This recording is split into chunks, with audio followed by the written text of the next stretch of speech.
एक काळ होता पोस्टमन सायकलवरून गावभर फिरायचा, हाक मारून पत्र द्यायचा.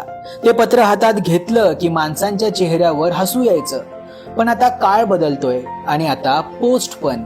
होय, आता पोस्ट हवेतून येणार. अगदी खरंय. इंडियन पोस्टचा देशातील हा पहिलाच प्रयोग आहे आणि त्यासाठी त्यांनी जगप्रसिद्ध पर्यटन स्थळ असणाऱ्या माथेरानची निवड केली आहे. माथेरानसारख्या डोंगर दऱ्यात वसलेल्या शांत गावात आता ड्रोननं पार्सल येणार आहे. एकदम फिल्म सारखं वाटतंय ना, पण ही गोष्ट खरी आहे.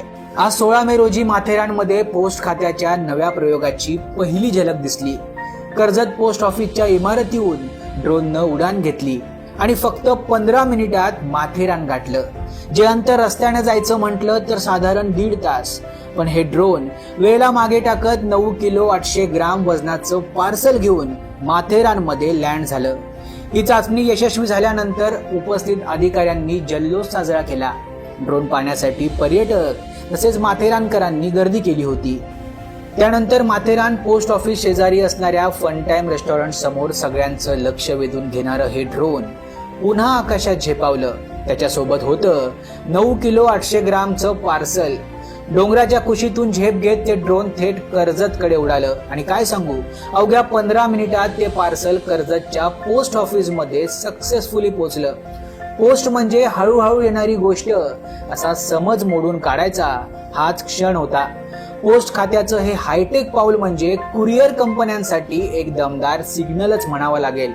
हा ड्रोन एका वेळी 20 किलो वजन वाहून नेऊ शकतो. याचा अर्थ भविष्यात घर बसल्या लोकांना गरजेच्या वस्तू आणि कागदपत्र काही मिनिटात मिळू शकणार आहेत. अजून कर्जत शिवाय इतर शहरातून पार्सल येणार का? आणि पोस्टाची ही सेवा नियमितपणे कधीपासून सुरू होणार? हे प्रश्न आहेतच, पण सुरुवात झाली आहे आणि ती जबरदस्त आहे. आज पहिली चाचणी पार पडली, उद्या आणखी एक होणार आहे. पण एक मात्र निश्चित आहे, माथेरानमध्ये पोस्ट ड्रोनची झेप ही आधुनिकतेकडे नेणारी ऐतिहासिक पायरीच आहे. तर तयार राहा, तुमचं पुढचं पार्सल आकाशातून येताना पाहायला मिळेल.